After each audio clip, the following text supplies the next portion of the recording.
नमस्कार दोस्तों, स्वागत है आपका एक और नए डिबेट वीडियो पर। देवभूमि उत्तराखंड जल रहा है दोस्तों।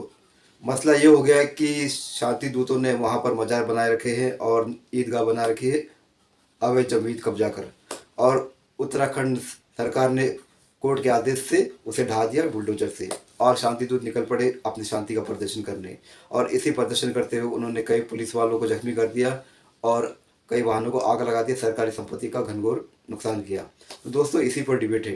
डिबेट में आप देखोगे कि अमिताभ अग्निहोत्री जी मुफ्ती जी से तो डिबेट कर ही रहे हैं, लेकिन मुफ्ती जी काफ़ी बोर करने लगे थे। अब मैं भी समझ गया कि ये इनका पार्ट में अगर आपके समक्ष लेके आऊँगा तो आपको मज़ा भी नहीं आएगा, बोर हो जाओगे। तो मैंने पकड़ा राज शर्मा को।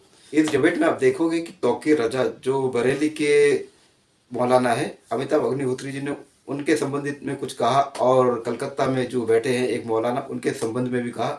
और ख़ास बात तो ये कह दी कि अगर ये इतनी बड़ी संख्या में उतर रहे हैं, अगर इसके विरोध में हिंदू अगर सड़क में आ जाए तो क्या होगा, हिंदू सड़क पर उतर जाए तो क्या होगा बड़ी संख्या में दोस्तों।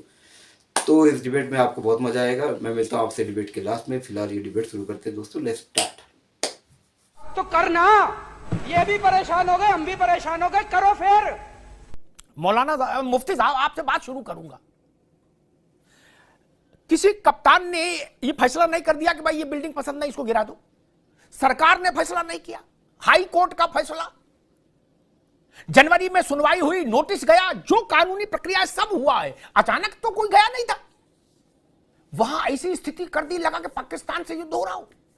100 से ज्यादा पुलिसकर्मी घायल हैं, 100 से ज्यादा। हल्द्वानी और बरेली में मौलाना तौकीर रजा कह रहे हैं ये कर देंगे,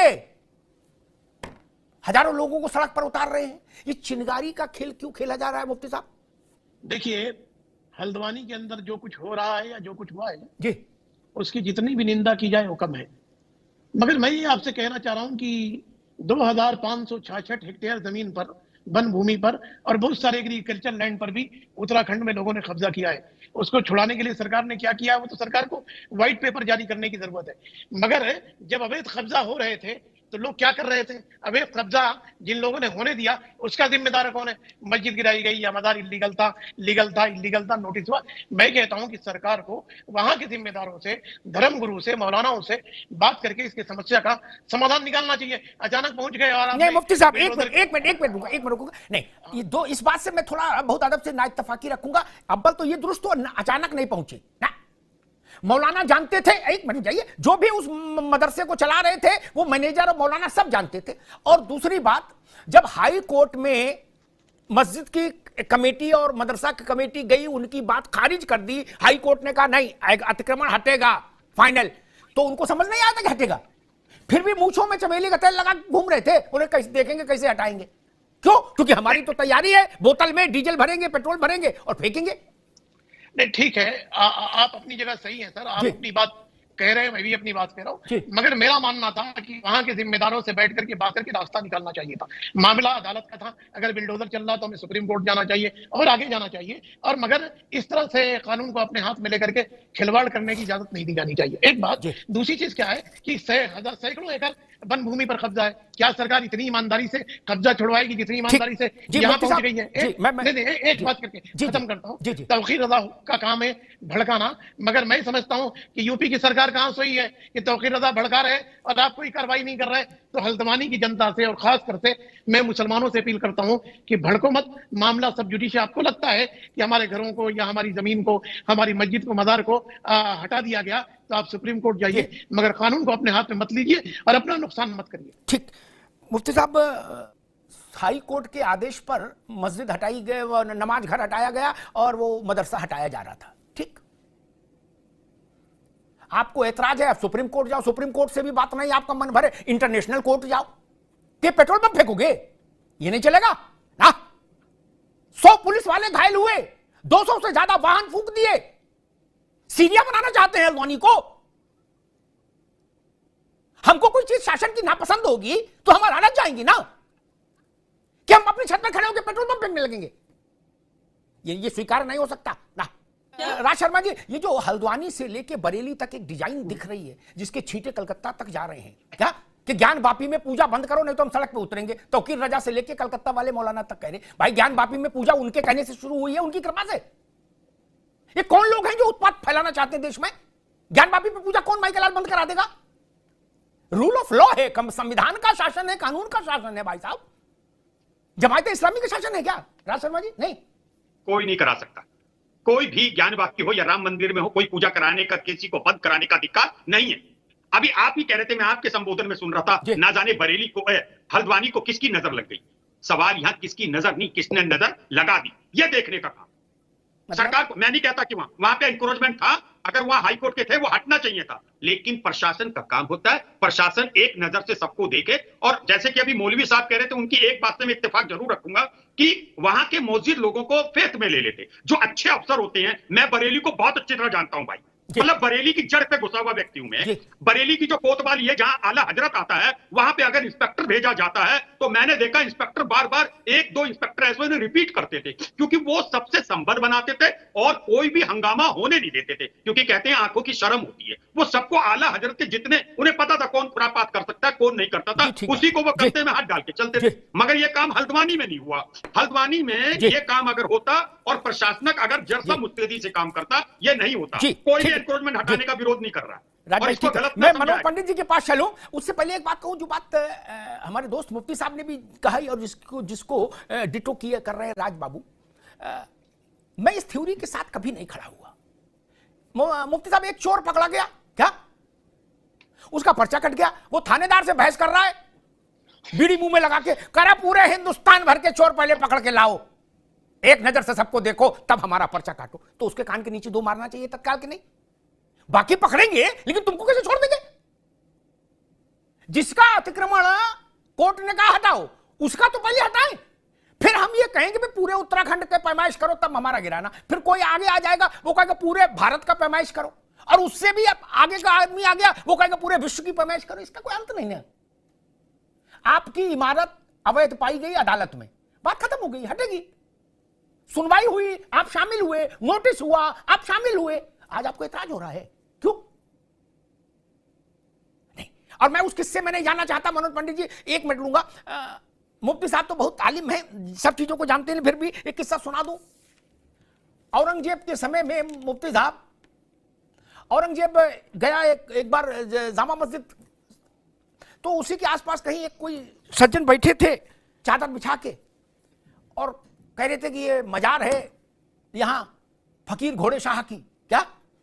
और वहां भीड़ लग रही थी, लोग अपना दान दक्षिणा चढ़ा रहे थे। औरंगजेब ने कहा ये फकीर कौन है, मैंने तो सुना नहीं।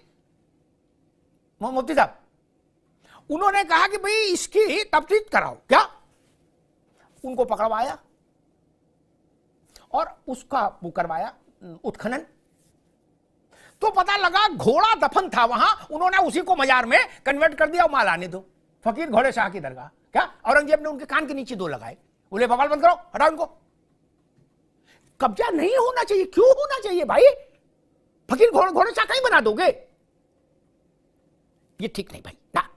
मैं तो कह रहा हिंदू मंदिर भी नहीं बनना चाहिए, सरकारी संपत्ति पर मंदिर क्यों बनेगा और मस्जिद क्यों बनेगी? खैर, मुफ्ती साहब, एक मेरे मन में अचानक से उल्टा पुल्टा ख्याल आ गया है। मौसम ऐसा है, हर कोई सड़क पे उतर रहा है। चलिए मान लो तौकीर रजा से लेकर कलकत्ता वाले तक मौलाना कह रहे कि ज्ञान वापी पूजा बंद नहीं कराओगे तो हम लोग सड़कों पर उतरेंगे। उतर के क्या करेंगे ये भी क्लियर नहीं, लेकिन उतरेंगे। तौकीर रजा मेरे परिचित है, मैं उनको सलाह दूंगा कि भैया ये योगी जी का शासन है, ठंडा भी है, हवा में पछुआ हवा है, ठंडी है, इसमें हड्डियां बड़ी दर्द करती मौलाना मुफ्ती साहब, नहीं ये मौसम अभी ठीक नहीं है। खैर, मैं कह रहा हूं मान लीजिए कल को 10,000 आदमी, हाइपोथेटिकल है मुफ्ती साहब, मैं चाहता नहीं हूं लेकिन कल बात कह रहा हूं, 10,000 आदमी मथुरा में सड़क पर उतर आए कि ईदगाह में आना जाना बंद करो, काम काज बंद करो, सब कमेटी के दफ्तर में ताला लगाओ, क्या मंदिर में मिलाओ इसको भी, क्या नहीं तो हम सड़क पर उपद्रव करेंगे। तो क्या स्थिति बनेगी मुफ्ती साहब? नहीं, ज्ञान वापी में पूजा बंद करो, नहीं तो हम कलकत्ता में बवाल करेंगे। बताइए ज्ञान वापी और कलकत्ता में कितनी दूरी है? क्या मान लीजिए 10,000 आदमी मथुरा में बेडमी पूरी और जलेबी का नाश्ता करने के बाद सड़क पर उतर जाए और कहीं ईदगाह बंद करो, तो क्या होगा मुफ्ती साहब? और कांग्रेस पार्टी और समाजवादी पार्टी फ्री हो गए हैं, ब्रेक फेल है और गाड़ी ढलान पे है, कहां जाके रुकेगी भगवान अल्लाह जाने। कांग्रेस और सपा ब्रेक फेल है, गाड़ी ढलान पे है, सब सबको चपत मार रहे हैं, उसी कुएं से पानी पी रहे हैं जिसमें भांग पड़ी है। खैर, मैं एक बात कहता हूं, मेरी बात को सब लोग तस्दीक करेंगे, यहां ना करें तो मन में करेंगे। 31-32 साल पहले राज भाई एक टेलीफोन आया लखनऊ से, बोले ज्ञानवापी में पूजा बंद कर दो, हिंदुओं की एंट्री बंद कर दो, लोहे का बैरिकेड लगा दो। लिखत पढ़त में कुछ नहीं आया, लगा दिया। मान लीजिए बनारस में उसके अगले दिन 10,000 आदमी सड़क पर उतर जाते और भिड़ जाते और बैरिकेड गिरा देते और पूजा शुरू कर देते तो क्या होता? क्या 10,000 आदमी को गोली मार देंगे? नहीं ना, ऐसा तो देश जनरल डायर की भी औकात नहीं थी। फिर क्या होता? लेकिन ऐसा नहीं किया भारत के बहुसंख्यक समाज ने। वो अदालत गए, मुकदमा दायर करके आए और 33 साल मुकदमा लड़ा। आज कलकत्ता वाले कह रहे हैं कि ज्ञानवापी पूजा बंद कराओ और नहीं तो बीजेपी वालों घेराव करो। राज शर्मा जी, ये क्या, ये तो फिर वातावरण विषाक्त हो जाएगा। नहीं, कोई नहीं कुछ कर रहा है, ये सब बातें हैं, हवा की बातें हैं, इसमें कोई अच्छा, दिक्कत नहीं फर्जी है। और मैं आपसे कह रहा हूँ किसका फोन आया, किसका था, ये कोई नहीं है। हर चीज होनी चाहिए, रिटर्न पे होनी चाहिए। भारतीय जनता पार्टी तो ना जाने, मैंने पहली बार देखा है। मैं साध्वी जी से भी एक बात कहूँ, मुझे इनकी एक बात पे आपत्ति है कि इन्होंने कहा अब हिंदू बदल चुका है। मैं सन 2014 में पैदा नहीं हुआ, मैं मेरी एक उम्र है, मैं तब से बदला हुआ था। मैं सन 2014 के बाद नहीं बदला हूं। हिंदू बदला हुआ नहीं है, हिंदू जैसा था वैसा है। अब नहीं बदला कि हिंदू बदला। और मुझे एक नहीं समझ आती कि आखिर कौन किसका विरोध कर, राम मंदिर का या ज्ञानवापी का कौन विरोध कर रहा है? कोई नहीं विरोध कर रहा है। और 2-4 अभी मौलवी साहब कह रहे थे, अरे ये हजारों लोग सड़क पर बरेली में डिस्को कर रहे हैं, क्या कर रहे हैं? बंद कर दो जी, अरे बंद कर दो। और मैंने वो भी देखा है, या आज से 15 साल पहले, या डीआईजी का नाम भूल रहा हूं, बरेली में उन्होंने तौकीर साहब को बुलाया कोतवाली में, कहा या तो कल कुछ करना मत या मैं आपको जेल डाल दूंगा। यह कोतवाली की बात है। 41 गाड़ियां तब थी, कहा इसमें बैठाल के ले जाएंगे। ठीक, देखिए प्रशासन पे ताकत होती है। ठीक है राज भाई, ठीक, बिल्कुल ठीक है, बिल्कुल ठीक है। मैं एक बात कहूं, ठीक राज भाई, एक मिनट, मैं तो बड़े धर्म संकट, मनोज बाबू बड़ा धर्म संकट फंस गया। तो कि रजा मेरे परिचित, राज शर्मा जी भी मेरे परिचित। अब ये ऐसे ये लोग भड़का देते हैं, उत्तेजित कर देते हैं। 370 हटा के दिखाओ, मां का दूध पिया है तो हो गया काम। अयोध्या मंदिर बना के दिखाओ, मां का दूध पिया, बन गया मंदिर। अब ये कह रहे हैं कि सजा दे के दिखाओ। काहे को ठंड में तो की रजा के लिए मुसीबत पैदा करोगे भाई? देख तो चुके आप क्या क्या हो सकता है। अब भी कोई नजीर बाकी है समझने के लिए? तौकी रजा सुनेंगे तो बुरा मान जाएंगे, राज शर्मा हमारे लिए क्या व्यवस्था कर रहे हैं टीवी बैठ के। योगी जी सुन लेंगे, पता लगा क्या से क्या स्थिति हो जाए। मुफ्ती साहब नहीं, मेरी चिंता ठंड अभी ज्यादा है इसलिए रुक जाओ। ये अभी की कह रहे, हम कह रहे ठंड ज्यादा है अभी, हाथ पैर ज्यादा दर्द करेंगे। पंडित जी मैं अच्छा जानता हूं मनोज जी। ठीक मनोज पंडित जी, मसला वही मैं कह रहा हूं, हर क्रिया की, एक मिनट रुकिए राज भाई, हर क्रिया की एक प्रतिक्रिया होती है। क्या चरण सिंह जी को, जैसे चरण सिंह जी को भारत रत्न मिला, उसके 5 मिनट क्रिया हुई, 5 मिनट के भीतर प्रतिक्रिया हुई। जयंत ने कहा अब किस मुंह से मना करूं, दिल जीत लिया मेरे आका। नहीं तो हर क्रिया की एक प्रतिक्रिया है क्या? और अब तो डोला रे डोला सिंड्रोम हो रहा है देश में। नीतीश बाबू डोल चुके, जयंत डोल चुके, उद्धव आधा डोल चुके, आधा डोलने वाले हैं, सुखबीर बादल 75% डोल चुके हैं, कल तक पूरा डोल लेंगे। और राज भाई कह रहे कुछ नहीं बदला। बताओ, अच्छे बदल रहे हैं और राज बाबू कह रहे कुछ बदल नहीं रहा है। राज भाई ने कहा कि धर्म पर लोग जुड़ रहे हैं राजनीति में, उनकी इस बात से एक मिनट को, भाई अच्छी बात बोल रहा हूं ना इत्तफाकी। आज मेरी भाव मुद्रा कतई टकराव की नहीं है, आनंद की है और दुखी हूं घटनाओं से। मैं ये नहीं समझ पा रहा, चंद्रबाबू नायडू 360 डिग्री घूमे, धर्म का विषय नहीं है, शरणागत हो गए आके भाजपा के।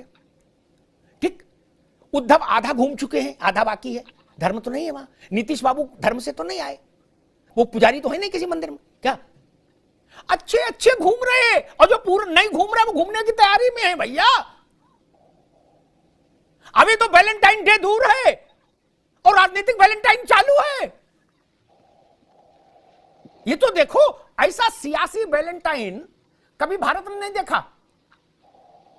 नरसिंह राव जी का लड़का मुफ्ती साहब, क्या बेटा, पानी पी के कांग्रेस को कोस रहे, करे भाजपा जिंदाबाद। मोदी जैसा आदमी नहीं देखा जो हमारे पिता की कांग्रेस ने कतई नाकदरी की। ये तो मोदी हैं जिन्होंने आज उनको भारत रत्न दे दिया। और ये राज शर्मा करे भारत बदला नहीं, बताइए और कितना बदलेगा? तुम्हें शर्म है? कुछ शर्म आया है? तुम्हें शर्म है? नहीं। तो दोस्तों डिबेट हो गई खत्म, वीडियो हो गई पूरी। उम्मीद करता हूँ दोस्तों ये डिबेट वीडियो आपको पसंद आई होगी। दोस्तों इस डिबेट में अमिताभ अग्निहोत्री जी ने कई सारी बातें कही, लेकिन एक बात सोचने लायक लगी मुझे कि ये शांति दूत हर बात को लेकर संविधान को ताक पर रखकर, संविधान की बात यही ज़्यादा करते, संविधान को ताक पर रखकर हजारों की संख्या में सड़क पर उतर आते हैं। अगर हिंदू भी ऐसा करने लगे तो, लेकिन हिंदू ऐसा करेगा नहीं, क्योंकि वो अपने देश को मानता है, अपने संविधान को मानता है और अपने देश से प्यार करता है। लेकिन अगर कभी हिंदू की सटक गई और वो इतना मतलब उनके सहन के बाहर हो गया, अगर हिंदू लाखों की संख्या में सड़क पर उतर आए तब क्या होगा? ये सोचने का मुद्दा है दोस्तों। लेकिन अगर ये शांति दूत नहीं समझे तो शायद हिंदू एक न एक दिन लाखों की संख्या में सड़क पर उतरेगा, तब समझ में आएगा इनको कि क्या होता है क्या नहीं। तो दोस्तों उम्मीद करता हूँ ये डिबेट वीडियो, ये कंटेंट मेरा काम आपको पसंद आया होगा। अगर ये डिबेट वीडियो, ये कंटेंट मेरा काम आपको पसंद आया तो चैनल सब्सक्राइब करके जुड़ जाएंगे। मिलता हूँ आपसे अगली वीडियो में, तब तक के लिए जय हिंद, वंदे मातरम।